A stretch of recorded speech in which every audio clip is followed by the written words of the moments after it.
নমস্কার বন্ধুরা, আমি মৌলিনা ইটস মৌলিনা অ্যান্ড প্রীতম চ্যানেলে তোমাদের সকলকে স্বাগত। আজ আমি বানাবো শুক্তো রেসিপি। আর শুক্তো বানানোর জন্য আমি এখানে প্রথমে সবজি নিয়ে নিয়েছি। এখানে নিয়েছি আমি এমনি আলু, রাঙা আলু, শিম, গাজর, এদিকে বেগুন, কাঁচকলা, ডাঁটা, আর এদিকে নিয়েছি করলা আর কিছুটা বরবটি কড়াই। আরও চাইলে সবজি অ্যাড করতে পারেন। আমি এই কটা সবজি দিয়ে আমি শুক্তোটা রান্না করব। এদিকে আমি সর্ষের তেলটা গরম করতে বসিয়ে দিয়েছি কড়াতে। গরম হয়ে গেলে এবার একে একে আমি সব আলাদা আলাদা করে সবজিগুলো ভেজে নেব। আমি সব সবজি একসাথে ভাজিনি, সব রকম সবজি আলাদা আলাদা করে ভেজে নিচ্ছি আমি। এদিকে আমি বিউলির ডালের বড় বড়িগুলো ভেজে নিয়েছি। এগুলো হালকা করে জাস্ট কড়াতে তেলেতে নেড়ে নিলেই হয়ে যাবে, বেশি ভাজার দরকার নেই। তারপরে আমি এর মধ্যে এই তেলটার মধ্যে দিয়ে দিচ্ছি দুটো তেজপাতা আর একটা শুকনো লঙ্কা ফোড়নের জন্য। এটা একটু ভাজা হয়ে গেলে এর মধ্যে আমি আগে থেকেই ভেজে রাখা সব রকম সবজিগুলো আবারও দিয়ে দেবো কড়াটার মধ্যে।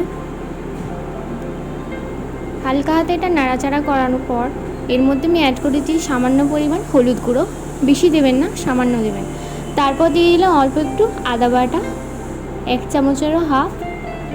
আবারও মশলাটাকে ভালো করে মিশিয়ে নেওয়ার পর সামান্য এর মধ্যে জল অ্যাড করে দেবো। গ্যাসটা এবার লো টু মিডিয়াম ফ্লেমে করে এটাকে অল্প করে হতে দেব।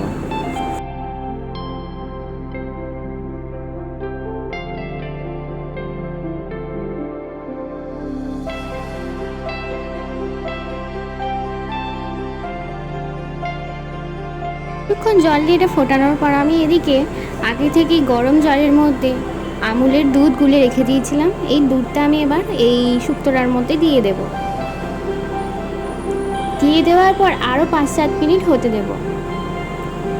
শুক্তোটা ফুটে এলে এবারে এর মধ্যে নুনটা চেক করে দেখবেন নুনটা ঠিকঠাক আছে কি, কারণ আমি অলরেডি আগে থাকতেই সবজিতে নুন দিয়েছিলাম।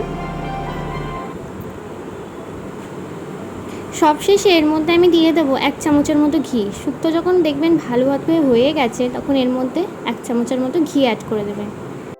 ঘিটাকে ভালো করে মিশিয়ে নেব এই শুক্তোটার মধ্যে। এবার সবশেষে নামানোর আগে মানে গ্যাস বন্ধ করার আগে থেকেই আমি একটুখানি 5 ফোড়নকে ভেজে গুঁড়িয়ে রেখেছিলাম। মানে ভাজা মানে আমি জাস্ট শুকনো খোলায় ভেজে আমি এটাকে গুঁড়িয়ে রেখেছিলাম। এর মধ্যে আমি দিয়ে দিলাম 1 মুঠো 5 ফোড়নের গুঁড়ো দিয়ে এবার শুক্তোটাকে আমি মিশিয়ে নিলাম।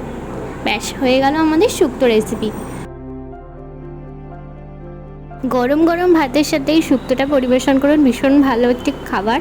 আর ভিডিওটা ভালো লাগলে অবশ্যই লাইক করে দেবেন, চ্যানেলটাকে সাবস্ক্রাইব করতে ভুলবেন না। দেখা হচ্ছে পরবর্তী অন্য কোনো ভিডিও। ততক্ষণের জন্য tata, bye bye, take care.